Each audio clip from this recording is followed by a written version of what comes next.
Hello, Gaston County. Welcome to episode number 163 of Gaston's Great, a podcast highlighting some of the great things happening in and around Gaston County.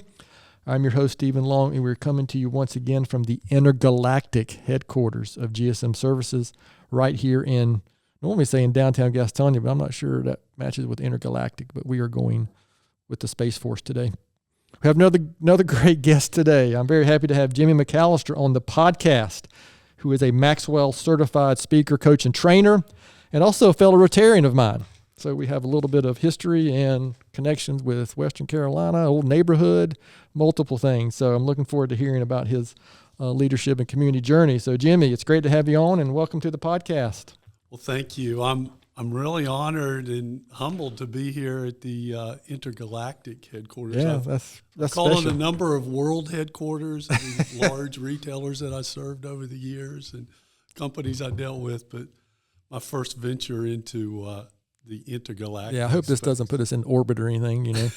We'll see what happens. So I appreciate the comments, but I'm not sure where this would land on your highlights of your life, but we'll see. We'll see. But anyway, it's great to have you on, and we like to get right to it. So just tell us a little bit about yourself, Gaston County connections, family, career, anything that you want to share to get so our listeners get to know a little bit about you.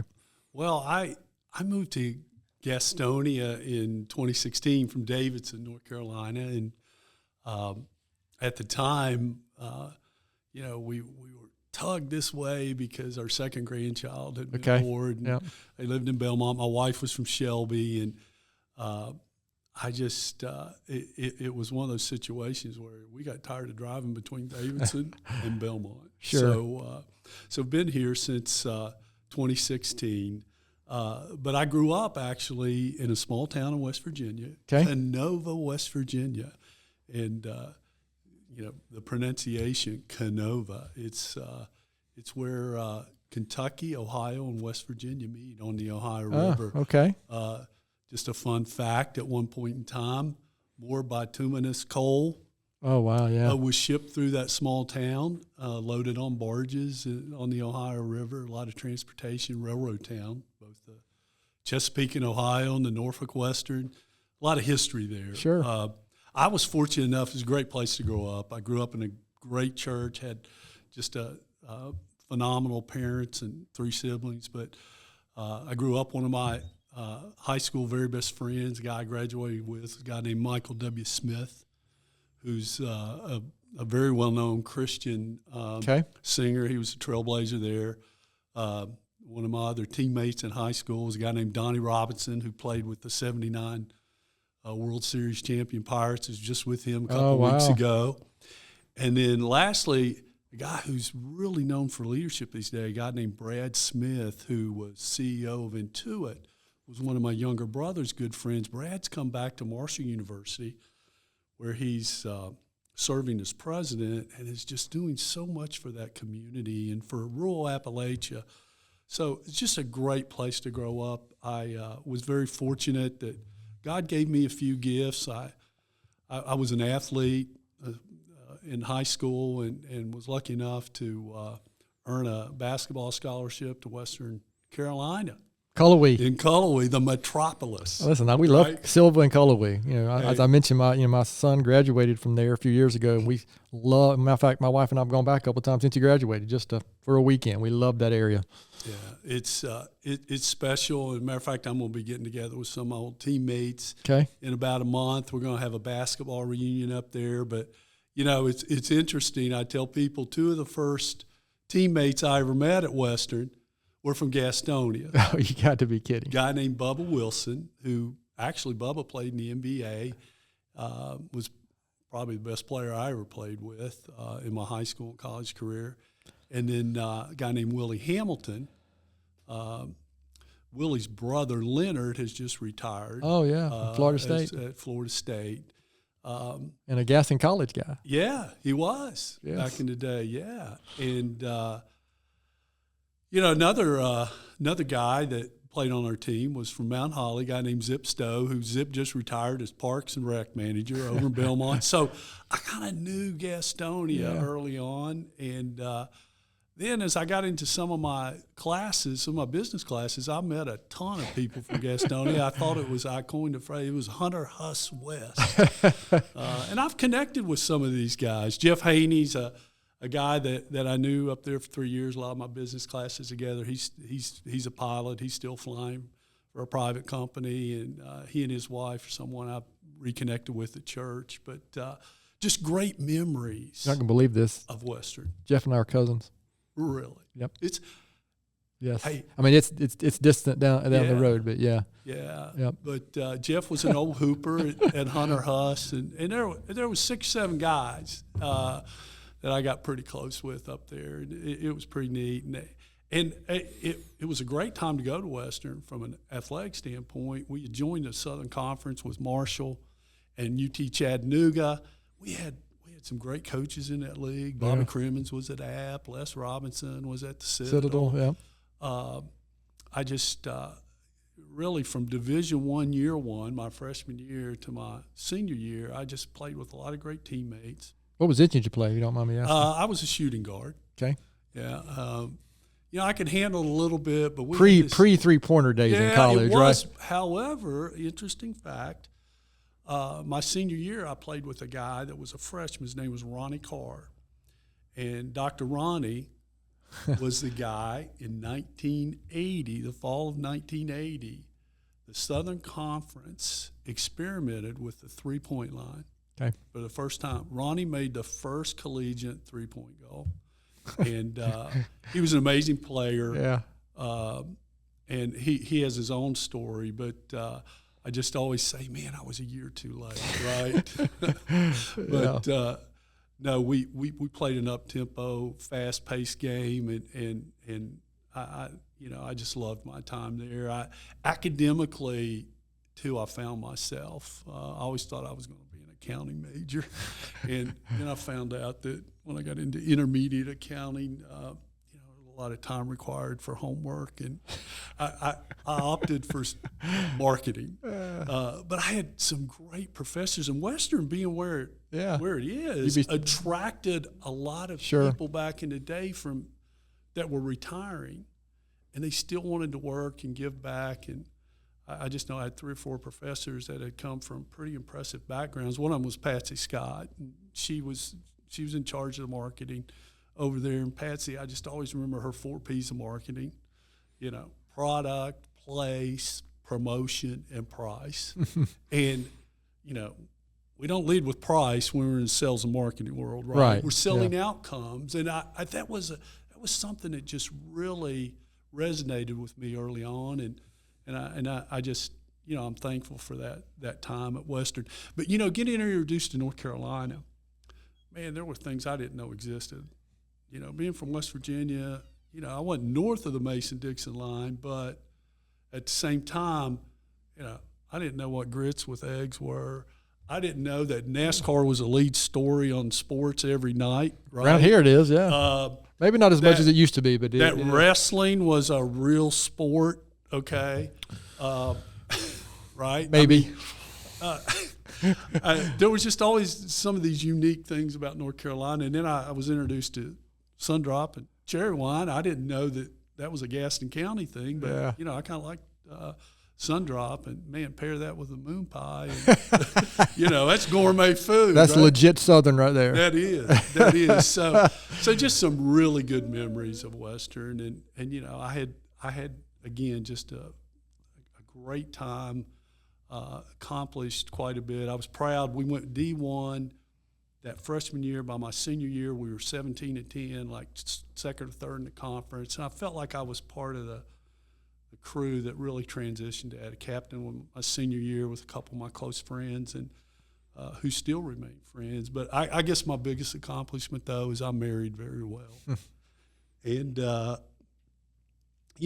met my wife from Shelby there. My at Western? Wife at Western, okay. and 39 years, a wonderful, wonderful life we made, and we had 2 sons. Okay. And man, she supported me in my career. I had 40 years in sales and marketing.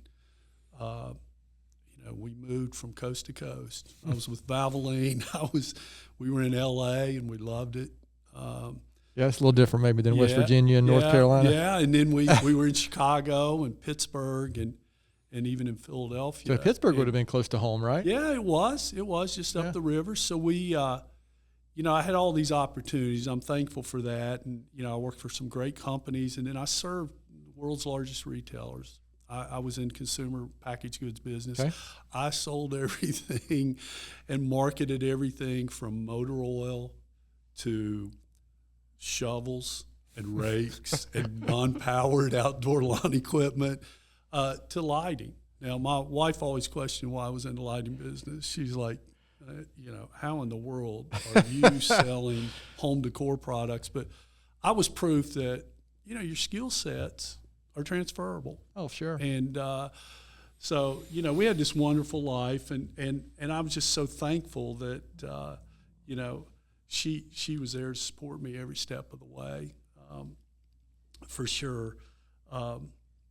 So, with that extensive background and career, I just, all kind of came to a screeching halt around COVID. And the week she passed, and, the company I was working for, basically, COVID got them, and it was just a good time for me. It was a strange time. Stop, yeah. Right? Yeah. So. Well, that's interesting. That's a lot. But I appreciate, especially the Western Carolina stuff. I mean, we had a great experience. Our family did. My son did. He's engaged to someone he met at Western. So awesome. So that connection is great. But to hear a little bit about your business, what kind of inspired you to get into that line of work? Was it those professors in connections at Western, or was it something else? Well, I think I was inspired early on, the sales and marketing track because of what happened at Western. Okay. And, my first assignment was with Valvoline Oil Company, and Valvoline was a Kentucky-based company. Okay. So I had connections there, and I just, I thought at the time, going to work for a large oil company, energy, that's in the early 80s. That was a good place to be. And it did me well for about 9 years. And over the course of, that 30 or 40 years, I stayed true with companies. I didn't job hop and jump around. I was with basically 4 companies in those 40 years. And yeah, I mean, in today's world, I think that's unusual for today's world. That's saying something. We know well about that. yeah. Retention, retention is huge. It is. I would find later on when I was managing this, I was general manager of a large company. We did outsource work for Lowe's. I had 3,000 employees, and try looking at that dashboard every morning, right?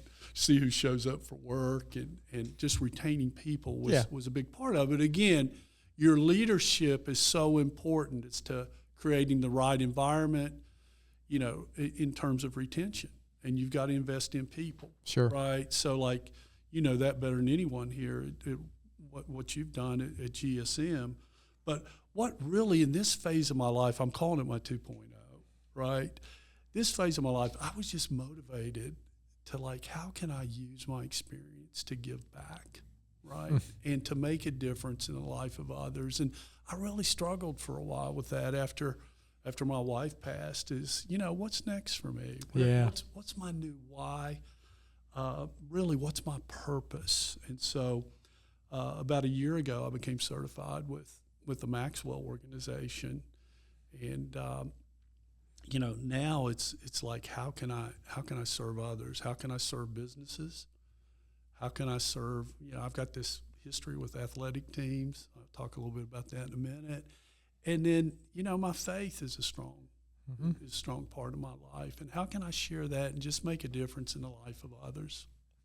All right. So, before we started recording, we talked a little bit about I'm a huge Maxwell fan. Matter of fact, I've researched myself how to get certified. And that's something I might pursue at some point. You think I'm 55, so many people think, oh, it's too late for that kind of stuff. Nah, it's never too late for that kind of stuff.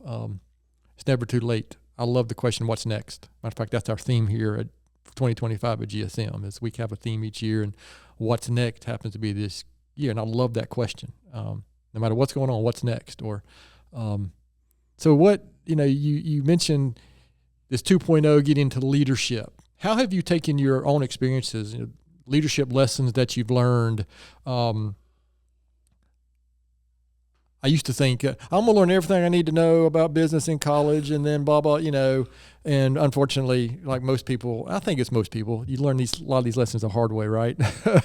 I mean, just getting out and doing it and paying attention and listening and interacting with people like yourself. And, we mentioned a few other people before we started recording too, that make an impact. If you're paying attention and you're listening and you try to take something from those interactions. But what are some of those, lessons you've learned or at best advice you've gotten about leadership, on your journey? Well, I just want to make one quick statement before I talk about that. Is when we quit learning, we quit living. Correct. That's what I say all the time, and I agree. I'm very passionate about that. Whether it's new technology, whether it's learning a new skill, it's all about personal growth, and particularly if you want to serve others, you've got to grow yourself. Absolutely.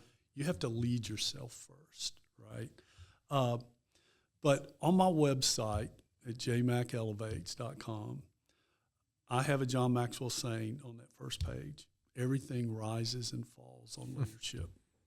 And, I've been just really blessed to have been around a lot of great leaders, both in my athletic career, coaching, and then in business. And I've seen it both as a supplier, and then I've looked across the desk, with these large retailers, Home Depot, Walmart, Target, and you could tell pretty quick what true leadership is all about, right? Sure. And who was doing it the right way. So that's great, and I've learned many lessons from that. But unfortunately, sometimes in life, you learn what good leadership doesn't look like. Sure. Too. And so one of the things that really struck home with me in one of Maxwell's book is called The Law of the Lid. Yep. And, leadership, like I say, it'll rise to the capabilities of, that leader or that leadership team. And I just say that, if you're not in a growth environment, right, or as a leader, you're not providing the resources to grow your people, because leadership is all about multiplication, right? We want to multiply all of this, knowledge and wisdom and how we value people and how we're pouring into them. And I think one of my last assignments, I knew there was a lid there. I just didn't know how abrupt and how quickly that ceiling was going to hit me. And so that was a lesson. That was a lesson learned. And that's really why I kind of took a step back in 2020 after my wife passed and didn't go back to work. So, again, growth environment's the key. Right. And that goes both ways. I go back to you have to lead yourself well in order to lead others. And that was a hard lesson I learned in one of those last assignments I had. Yeah, it's interesting. That's an interesting concept, and we talk a lot about that here. But you also, you have to, like, if I'm not showing that I'm growing and learning and leading, I can't expect anybody else to. Right? I mean, you have to set that example if you're in that, in that position. That word accountability is pretty powerful. Right. You first have to be accountable to yourself. And I talk a little bit about having these great daily habits. And, that acronym for GREAT with me is, goals, results, equipping, action, and truth. And I kind of measure those. What gets measured gets done, right? And I think you really have to live that as a leader, because I think people sense really quick your sincerity and more importantly your intentionality, right? And are you consistently delivering? Yeah, accountability and consistency, I think, are important. Keys. Consistency of experience. Like my team here, they should know which Stephen to expect every day. It shouldn't be, hey, I wonder, is the good Stephen going to show up today or the bad Stephen going to show up? It should never be that. Now, I'm not going to say when I was younger, there was probably some of that going on.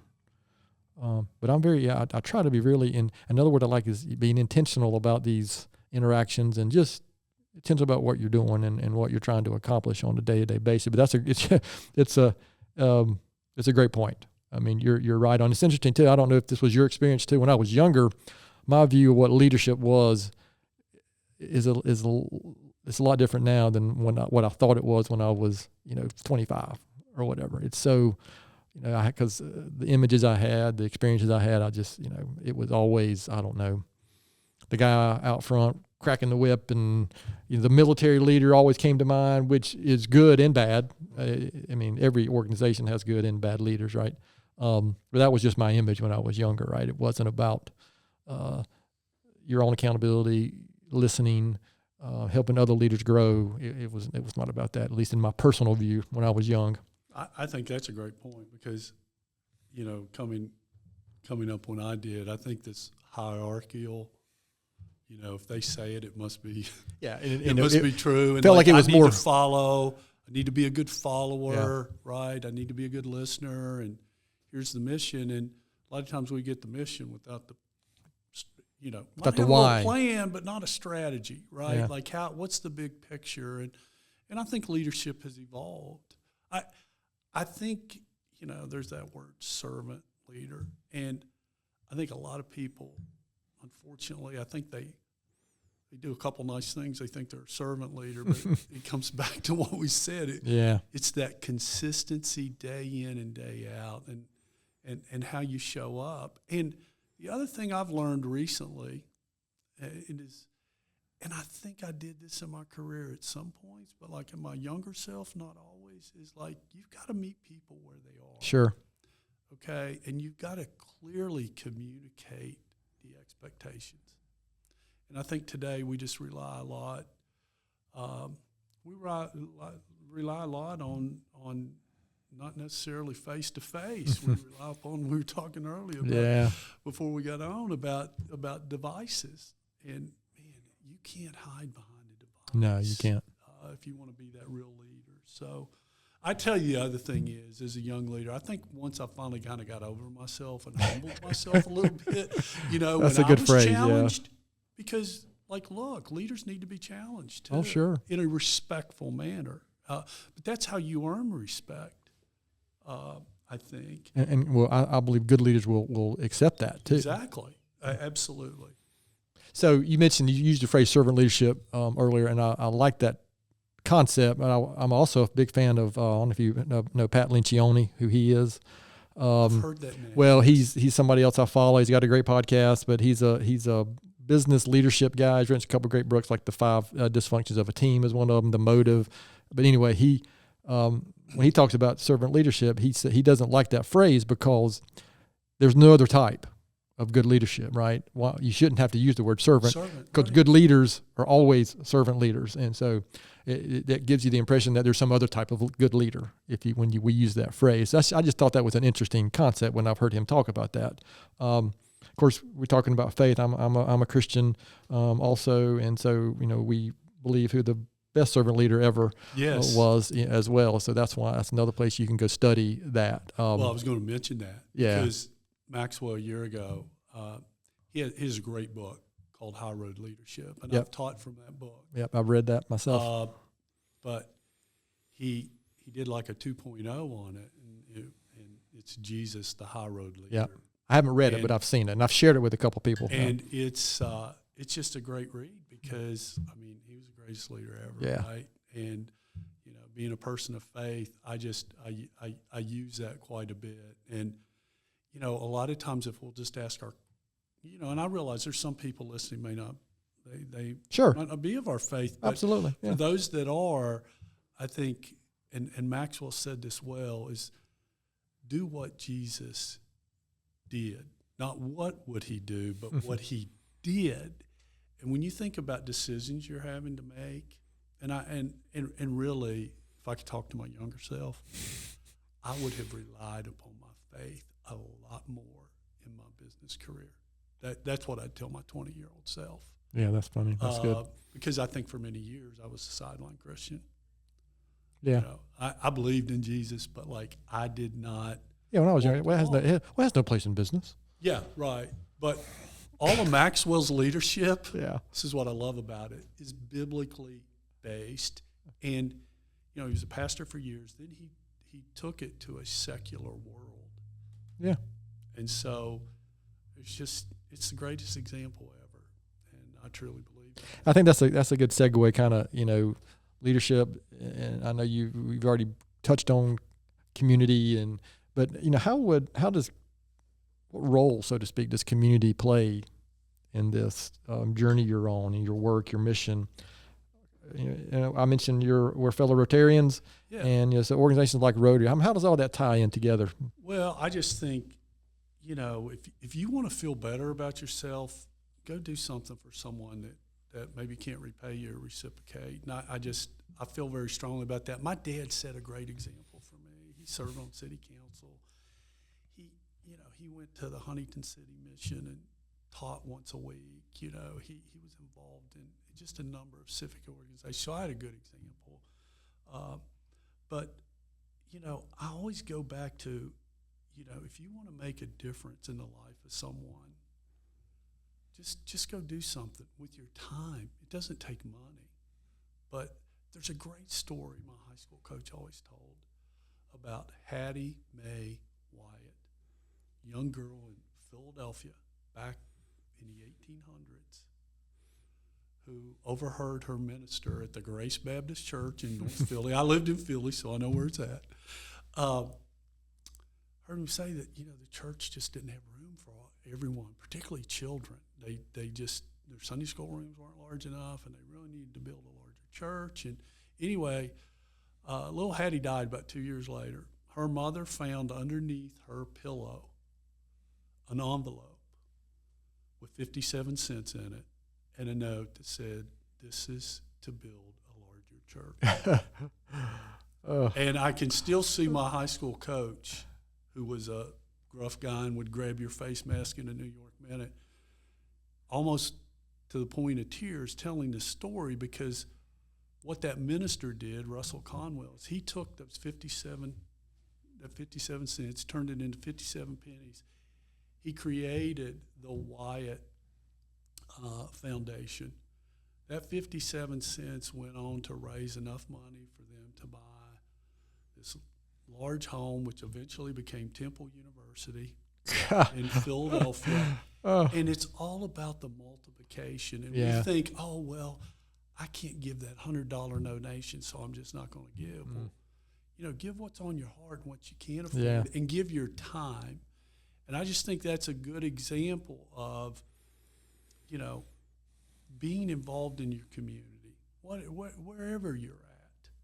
Your time and your, however small, it makes a difference. Right. Because being a person of faith, I know God will multiply it, right? And He will put that in front of the right Sometimes you people. don't see it either, though. No, and you have to take that on faith that You it's. You do. We want that proof, right? Yeah, but I'm also involved outside of Rotary, and I think Rotary, I've just joined this year. It's been a great experience for me thus far. I want to become even more active this year in some of the volunteering roles that are available. But I got involved in May and June in Fellowship of Christian Athletes as a volunteer. And they've been a guest on here. Yeah, Austin Robinson. Yeah. Who's the regional director here, and I connected, and I've spoken at a couple of their camps. That we've got a jamboree coming up.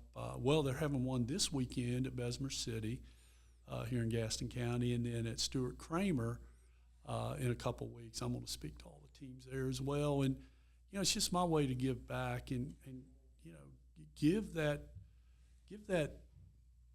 you know, hope of, you know, what a personal relationship with Jesus can do in your life. And they just do so many good things to equip not only young men and women, but their coaches. And, you know, that coach can be very influential in the life of a kid. Absolutely. So, yeah, for those that are interested, I got to give these guys a little plug. It's fcagastoncounty.org.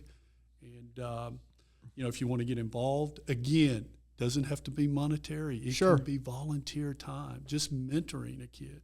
Yeah, it's been a long time. It might be time to get Austin back on to give some updates. Oh, yeah. It's been a long time because he's got since a he was lot on. of good things going on, Yeah. and it's growing. There's been tremendous growth, for sure.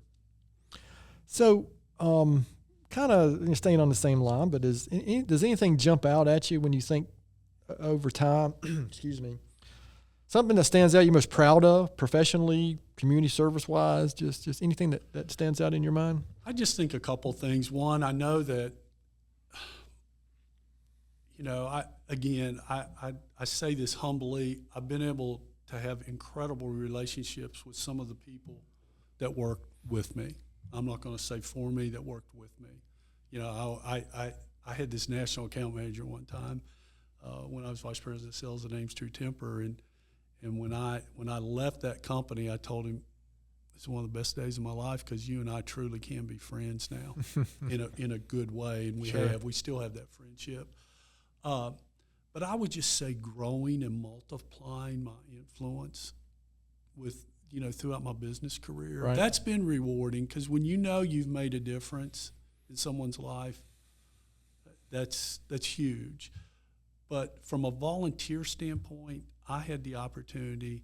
My son was the head coach at Gaston Day for the boys basketball team from like 2015 to, I think, through 23. He was there about 8 years. And I used my love of the game. I volunteered. I did a little bit of everything. I did everything from washing uniforms to scouting. But, after my wife passed, he wanted me on the bench. And I can just tell you that it's all about the relationships. I think that's to see these young men now. Nate Hinton's a kid that's in the NBA right now. He just came back this past weekend and put on a free clinic, 2-day clinic for a number of kids here in Gaston County. Went to Houston, right? Yes, he went to Houston. Now he's in Memphis. Yeah. But to see young men and knowing, they're giving back the way they are. Off of our last team at Gaston Day, we've still got 3 kids playing in college. We've got kids that have started their own business. There's kids working on Wall Street. There's one that will soon be an attorney that played on the 2018 team. Just to see that, in a small way, I had an impact on them as a coach. Is huge. And I coached 12 years through the First Methodist, youth sports program when my kids were coming through, and I still see kids, and of course now they're older. They're all out of college or in college, or and they some of them they still call me coach. Right? It's an interesting dynamic. Yeah, that's I'm still known as Coach Pops, and so I really said I love it because it's I got more. Oh yeah. Than they did. That's my experience too with doing any type of work like that. Yeah, so that was pretty cool. Pretty cool. What about through your time? Looking back, any key factors in your success? What success? Because I'm going to go on a limb here from my perspective. About pretty much every measure, you're probably defined as a success across the board. So, what key factors in business? Anything that you'd like to share there when you look back? I think the one thing is I was able to build relationships. I think, to me, that's what, if you want to drive community within your own family, all walks of life, it's all about the relationships. And I think I was a connector. I was able to connect with people. Right. And I think when you can, when you're authentic and people trust you, there's a lot to be said about that. And I think that's always strive for that. I think we talked earlier about what's next. I think I had that next play mentality. Like, look, when you're in sales and marketing, you hear that word no a lot too, right? Oh yeah. And I had a boss one time that said the selling doesn't start until the buyer says no. Yeah. Right? Garrison. That's funny. Ex-Marine. Yeah. He was he was just very passionate about that. And I just think, setbacks happen in life. 10% of life's what's happened. 90% is how you deal with it. So just keeping that momentum and having that sense of urgency, but showing up every day, I think those are all great keys. You mentioned these devices earlier. Do you think technology in general makes it more difficult to develop those relationships? I would tell you. I just threw you a curveball there. No. That's a great question. I think it's like anything else. You have to have balance, right? And I think that you can use it to your advantage to work harder, maybe not harder, but maybe smarter. Okay. But I think people still need and want authentic communication, and I just think you can't hide behind the device. Well, I also think we've seen or shown, I think, through COVID what some of that disconnection caused, right? Yeah, Obviously there's exceptions, but it just seemed like that lack of connection. I know, like my kids, one of them kind of thrived through some of that online stuff, but one of the other ones did not at all. Really struggled with just trying to learn sitting in front of a screen without going to class, without interacting with classmates, So it can be an individual thing. That's just something that comes to mind with my own personal experience. And I think that applies. Remote work can be business-wise. Sometimes for some companies that's terrific, but boy, I think you lose some of that connection with coworkers. And you mentioned the phrase, and I believe this. You got to meet people where they are, especially if you're leading people. I think as a leader, you have to be engaged enough to know where they are. Exactly. And that disconnection can just make that more difficult, I think. And I think I think this remote work move, the great escape that occurred during COVID, where people just basically picked up and moved where they wanted to live. Yeah, right? yeah, I yeah. mean, that was real. Oh, yeah, it was. I agree. And so the company I was working for pre-COVID, we had a lot of remote folks. Matter of fact, we were headquartered in Florida. I wasn't going to move to Florida, so we had an office in Mooresville, right? And then eventually, and this to me was a God thing. I ended up just working out of my home the last 2 years, reporting to the CEO, and I think I was just as productive, but I had the right mindset. Well, that's what I'm saying. And it was an adjustment. But what I miss, because I worked in these headquarter locations for years too. I missed the water cooler talk, right? Yeah. I missed, getting a small impromptu 15-minute. Like, look, we meeting ourselves to death sometimes. Sure, right? that can happen. But in this case, I think that, again, I'll go back to the personal touch. You lose it. Yeah. And you always don't see body language on Zoom, right? We were doing Zoom calls and everything else so I had all these friends in the business who were like, man, I am lost. I have to get on this Zoom call. Half the time I can't even get my video working. It was just, it was a weird. Now it's just secondhand, right? We just now do it. Everyone loves it, right? I just wish I'd have bought stock in that in about 2018, right? Yeah. I have a couple every week with groups and organizations I'm involved with, some kind of video conference or something. Yeah. Yeah, but I still think face-to-face, and that's what I always would tell my sales and marketing people. Your face has to be in the place, particularly when you're serving. We were serving large retailers. Like, that face time was valuable, and it better be meaningful, right? When you're dealing with a Walmart or, Amazon's basically gone away. They're self-managed. The way they purchase, there's no – you have a line review with them. They're looking at product. Samples, send a few in. Yeah, we're good to go, right? Basically it's consignment type programs, right? That's so interesting.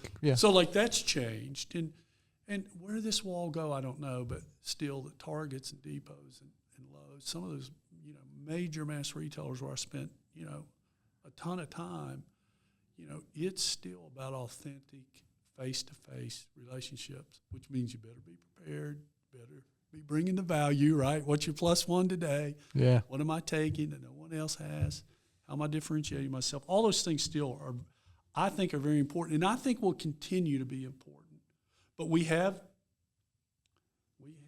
a whole sector of our workforce today.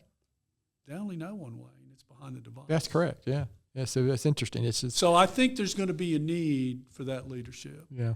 And be aware of that. Yes. I mean, I'm old enough to know that the 25-year-old or younger that we're hiring has a different, they were raised differently than I was. So we just have to be aware of that and understand what that means and how does that translate into what we're trying to accomplish.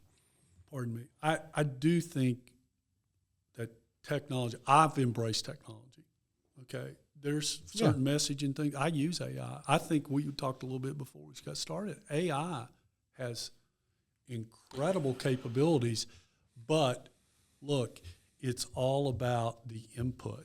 Yeah, I'm utilizing AI or interacting with AI every single day. Yeah. Sometimes I don't realize I'm interacting with AI exactly. on some form. Yeah. Exactly. So I'm not saying don't embrace it. Don't embrace technology. I just think you have to balance it. And I think there's still, if you're serving customers with a service or a product, you still have to have that personal touch. So what's next for Jimmy McCallister 2.0? Well, I just want to continue. I'm building this business as a speaker, a corporate coach and trainer. I want to continue to impact business. I'm going to start in the fall a podcast on coaching. Whether you're an athletic coach, whether you just need help with leadership. I'm going to start a weekly podcast, just updating some things I'm seeing in the industry and what's going on, more of a service. But I conduct workshops, masterminds, lunch and learns, those type of things for companies. So, I want to build upon that. But what I've really got a passion about, and I've spent the last 6 to 7 months doing, is I'm going to become an author here soon. Okay. So I have a book that's going to be released here this fall. Let's go ahead and touch on it. Well, I kind of, like I said earlier, I kind of struggled a little bit, man. I was kind of stuck after COVID and my wife passing away and what's next. And, I had an incredible circle and network of people that really leaned into me, okay? And I just, at one point, late last year, I thought, God put on my heart, I need to write about this. and hey, it's helped me. Sure. More than anything. I'm not going to sell a lot of books, okay? And you don't write a book to sell books, okay? Unless you're John Maxwell, maybe. Well, exactly. Unless you got a publisher and you're a New York Times bestseller, right? Yeah. But, my book is titled Umbrella in the Rain, and it's about a beautiful story about my wife and something she did for someone in service and out of love, and provided shelter for this little man that was just getting drenched in a storm. And so it just kind of prompted me. That kind of became my why. Like, what's next? And so I just started writing a lot of notes, and then it became, well, I think I can write a book here, right? And really what I do is take people through grief, right? Because none of us are getting out of here alive, right? I mean, we're all going to face it. Someone we dearly love that we're going to lose in our lifetime. But also, how do you manage life's storms? Because in addition to grief, we all deal with that. I just spoke to someone recently that had a cancer diagnosis, okay? We've all been touched by that. Even my own mother, my aging mother, she had a fall a couple of weeks ago. And I said this earlier, 10% of life is what happens to you, 90% is how you choose to deal with it. And so what I want to do is use this book to tell people that are going through that grief journey, look, what you're feeling is normal, okay? And here's some things that I did, and here's some things that helped me, right? And I have a dear friend that lost her husband, and she's had wonderful input. I have a family friend that's lost 2 adult children, and how they dealt with it, and so that's not supposed to happen, right? No, it's not. And so through my season of loss, what I want to really convey the message is, it's a journey. You never forget it, but God can use it for the good. And, I just feel like I want to show that I have this resiliency. I will always honor, my wife and just, everything she did and how she loved so well. But, the story continues. Her legacy moves on, and I just think it's good that I can provide some concepts and maybe some strategies for people that are walking through that season of loss. Yeah, it's interesting. There was a 5-year period for me from 2016 to 21. It's not this. Please don't take this. It's not the same. I haven't lost my spouse, luckily, but my father-in-law, my father, and then we had a crazy incident here at our company that we dealt with. So yeah, I didn't realize during the time of how much it impacted me. You know what I mean? When I was in the middle of it, it took some later talking to people who understood better, and to your point about, and I didn't have the wherewithal to go find something to read to help me with that. I mean, I had a few people helping me, and I did eventually go talk to someone who really helped. But yeah, I think I don't know if it's that. There's just this not stigma. That's not the right word, but it's just I just didn't realize how much it would impacted me. I'll just leave it at that. And it's if I'd known better, I would have done something sooner. Because it's such those events are so impactful. Well, and I was given all types of self-help books, and first 6 months, people really poured into me, and I write about family and friends in one of my chapters. But I'll tell you, I went to Grief Share probably about 2.5 years later. That really helped me. Okay. But, within a year, and so subtitle my book's Navigating My Seasonal Loss. And within a year, I lost my wife. I lost one of my high school coaches who really had a big impact, on my life. And then I lost my father. So, for that year, and when my dad passed, I thought, oh, I'm ready for this. And then you're just I've gone through the worst. No, you don't. Your journey continues, and everyone's journey's different. It is. And so, all these feelings and emotions, it's okay to have them, right? But you can't stay stuck.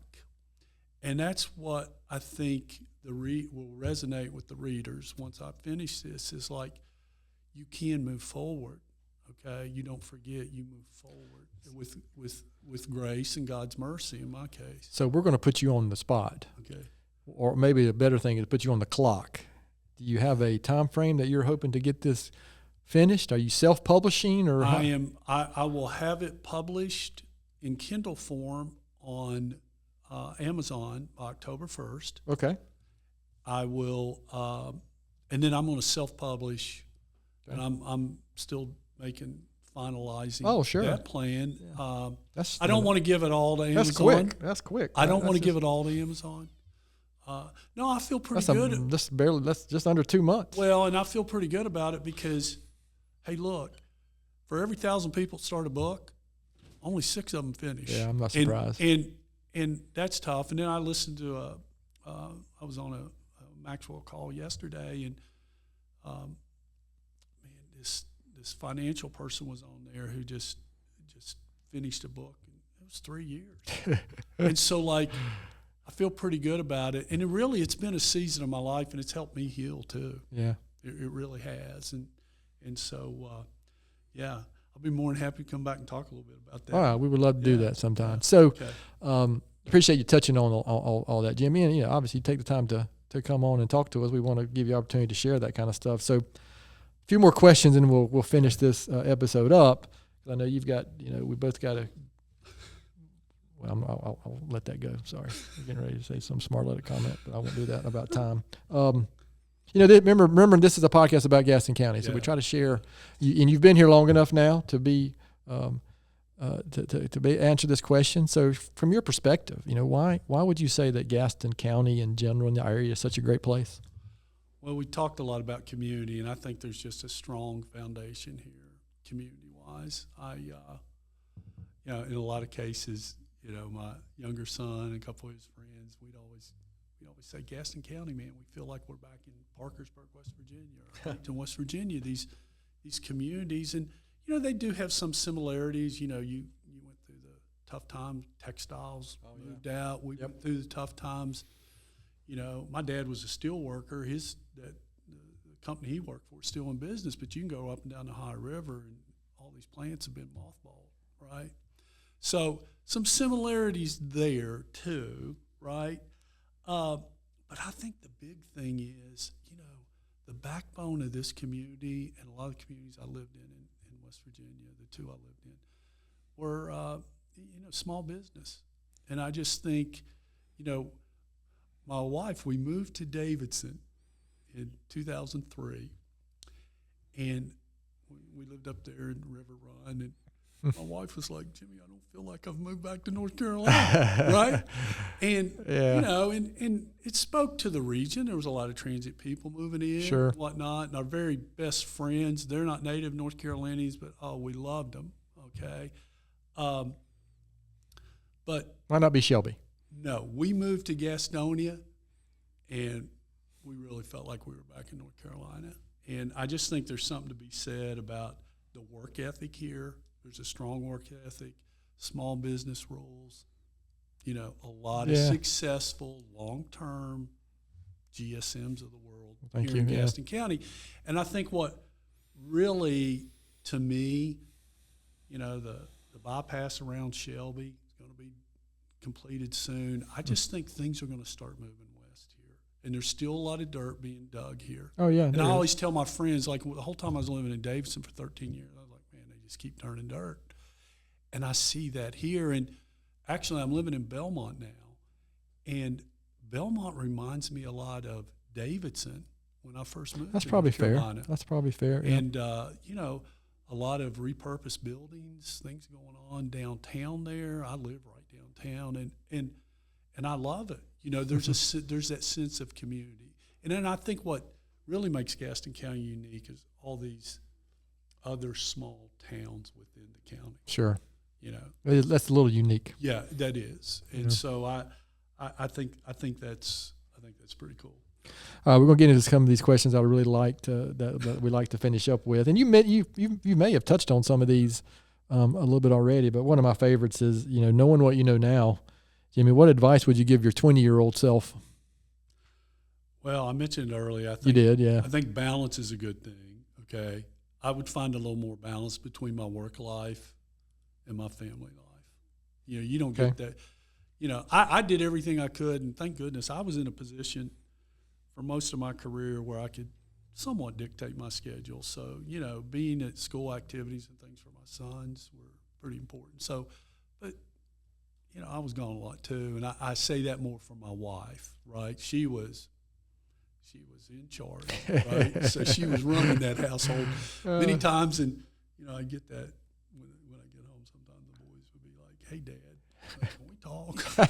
And what'd you do? Well, it's not about me, it's about Mom. And I'm like, I just wish I had more of a presence there, and I would have had balance. But fair enough. And I think too, relying on my faith more in business. And I would tell any 20, 25-year-old, don't lose track of that. If you have that personal relationship, build on it, grow it. It'll only help you, right? Yeah. And then I didn't take this advice, but I had two professors at Western. Now, this is 1980, the spring of 80. And you can relate to this. And I went in, and I was trying to decide, do I want to go to grad school? Because I could have gone and become a grad assistant coach at a different – I thought maybe I wanted to be a coach. And they were like, oh, you can go back to grad school anytime, man. You need to come with us. And I'm like, what? And they said, yeah, we're moving to Charlotte. And one guy had lived in New York. Both of them were from New York. And they said, and I forget the name of the bank, we're going to Charlotte, and we're going to work for a bank over there. And Charlotte, North Carolina, is going to become the banking center of the United States. And I'm sitting there going, wow, like. And it practically really? has almost, yeah. And it has. I might have listened to Dr. Wyatt, right? And and gone to Charlotte because we loved North Carolina. It took us years to get back here, right? And but it was it was the best 10 to 15 years of our marriage was when we got back here, right? So I would have probably gone in that direction. That's funny. What about somebody stands out? Maybe more than one person has a huge impact on you. Mentor, business, professional, personal, just anything that stands out. Well, I think I've mentioned my father. My father just was that he was that mentor. Never quit being my mentor. He from encouragement to telling me to value all people. When I took my first job with Valvoline, I remember him saying, "Hey, you're going to be meeting a lot of people. You treat them all with respect. Value everyone. I don't care what their job is. Okay, you're going to be calling on customers. You may be managing people someday. Value people." And I have to go to Coach Ward and Coach Craig. My two high school coaches, both strong Christian men that help mold a community. So I saw what really leadership was all about, and it was more than just the fact that we won a few state championships and we had this great. They helped mold a community. I always laughed. We didn't need a police force in my little town. Coach Ward we had 10 o'clock curfew. He was out there, making sure. And I was never late because with him, last one there was late. So, and the preparation, they taught me so many life lessons. Right. And, we were talking earlier about John Maxwell. I've had the opportunity to meet him, but I've poured into his book, particularly last year, and he's someone that's really had a huge impact, even before I joined Maxwell. But more recently, in the last 5 years, Dr. Ellis Fisher. And, God has put some amazing people in my pathway. But to meet Ellis 6 weeks after my wife passed, that wasn't a coincidence. It very much was, the God stepping in. Right. And he's been a model for what servant leadership really is. And I'm amazed at all he continues to do, from holy angels to how he serves our church, to how he mentors, young students. The guy's just amazing. Yeah, I agree. And this community has been the beneficiary. Yeah, we talked a little bit before we started recording, but I mentioned that joining Rotary, getting to reconnect with some people like him, but specifically, Ellis has made a big positive impact on me. Yeah, for sure. I don't know that I'd be sitting here today if I had met Ellis. I probably would have. I never wanted. My son moved to Asheville a couple of years ago. I thought about moving, but man, I was grounded here. Yeah. And I think Ellis had a huge part in it. I'm just lucky to call him friend. So, last question, Jimmy. And this is one that we kind of added in the more recent recordings. But if you could have coffee with one historical person, who would that be and why? Well, I thought about this for a while, but again, I told you I've had some unbelievable opportunities in my career, and one of them came in 1986 when I was working in Los Angeles for Valvoline. We had a sports advisory committee after the '84 Olympics. Okay. And they asked me to go to the first meeting. I had a sports background, our PR firm's there, our ad agency's there, and we had a number of coaches from all type of Olympic sports. And they said, "Jimmy, John R. Wooden is going to be here today. Wow. And we'd like you to really sit with him and greet him." And, I was just taken back because as a youngster and growing up, I just arguably the greatest. There's no question. Arguably the greatest coach, yes. Not just basketball coach, but arguably the greatest coach and teacher. He considered himself a teacher. Wooden on Leadership is a terrific read too. Yes. Yes, and I've poured into it, but I got to have dinner with him 3 times. Oh man! And wow. Then the second time he brought his daughter along with him, and I was just like a sponge. And he has his 2 sets of 3s rules, make every day is your masterpiece. We get a clean sheet every day. The success pyramid. Yes, the success pyramid. Yeah. You could just go on and on. But the first time I met him, my wife was pregnant with our second son, Trent. And, he was asking me about it. It was the first time he'd been out in public since his wife, Nell, passed away. Oh, wow. And they had an incredible marriage. Everything had to be John and Nell Wooden. Even the court is named for the two of them at UCLA. But I'll never forget, he told me the greatest gift you can give, your children is to love their mother. And I never forgot that. And he just had such an impact, on my life. So I read all his books and, followed him. And, this is a day before phones and, you got your, you can take a picture anywhere. And I just so value those conversations. And I think about them a lot because this man was more than a coach. He was a mentor. He was a leader in every way. Oh, yeah. So he's I'm one of those folks that are lucky, really lucky, to have had the opportunity to meet someone. Particularly, I love the game of basketball, and it's done well for me. I made a great decision when I was 18 years old. I had much better offers to go play college football, but I had this love for basketball, and I used it, to really, set my life in motion, and I'm just, I sit here, I'm a pretty lucky guy. Well, I appreciate that. Yeah. To your point about what John Wooden told you, I did. Speaking of Ellis Fisher, when our son was born, our first child was born, we were our insurance took us to his practice, and the very first thing he told us on the very first visit with our son was the best thing you do for your son and any future children you have is do whatever you can to keep your marriage strong, which is a similar, is a similar advice to what John Wooden said. So, and I never forgot that. And that's almost 27 years later. I still remember that very clearly. So, and in the silly insurance world,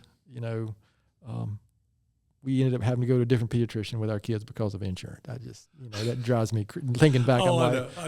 So anyway, that was super impactful. So listen, Jim, I appreciate you sharing all this. Any last words? Anything you want to finish this episode off with before we close it out? No, I just really am humbled to be here today, and thank you for this opportunity to share. And it's been good to get to know you during our conversation here today. Absolutely, it's been great. I appreciate your insights. I appreciate your vision and what you're doing. And so, I normally share a book or a quote or something, but I'm going to share a couple books actually for our listeners, that you've mentioned. I'm going to go with John Maxwell, but you mentioned The Law of the Lid earlier, and that's probably from me my favorite book of his, The 21 Irrefutable Laws of Leadership. But gosh, he's got books like that High Road Leadership is one of his most recent books, which is really good. It's sitting on my desk. The 5 Levels of Leadership is another one that I really like. And I haven't read all 90 plus of his books, but I've read 10 to 15. The other one is on, the one I really like is 15 Laws of Personal Growth. Thank you. 15 Laws of Personal Growth. That's another one that I have read. So anyway, I would just encourage listeners, if you're interested in that type of stuff, I think in our modern times, John Maxwell was probably considered the leadership guru, of our times. And so I would encourage you. And listen, if you're a podcast person or YouTube, you can go find anything and everything you want to learn about leadership if you research John Maxwell. So what about you? Where can listeners go find more? I know you mentioned your website, but let's make sure we get that. And anything else you'd like to share? How can listeners find a little more out about your business and what you're doing? I'd say go to my website, jmac.elevates.com. Okay, is it just the letter J, M-A-C? J-M-A-C. Okay. Elevates. Okay, and very that's good. where they can get in touch with me, and, Okay. and I'd love to converse with them. And again, I've spent the last 7 months really kind of pouring into this book. Okay, well, I'm looking And forward so to that. I'm excited to get that behind me, and also start teaching from the book, Okay, because there's a story to be said about how we choose to deal with life storms, right? yep. So anyway, no, it's been a pleasure. Oh, well, thank you so much, Jimmy. It's been a great episode. I look forward to getting this one released. So, to our listeners out there, thanks so much for taking time to listen to today's episode. Please continue to spread the word if you can about the podcast, and please don't hesitate to contact us here at the email address, which is podcast@gastonsgreat.com. We're always looking for suggestions for future podcast topics and guests. You can find the podcast and subscribe at the website, gastonsgreat.com, or anywhere you listen to podcasts. And please follow us on all the social media platforms. Thanks again to Jimmy for being our guest today. Gaston's Great is produced and brought to you by Rachel Cowart from GSM Services. I'm your host, Stephen Long. Thanks again for hanging out with us, and please keep coming back to hear more reasons why Gaston's great.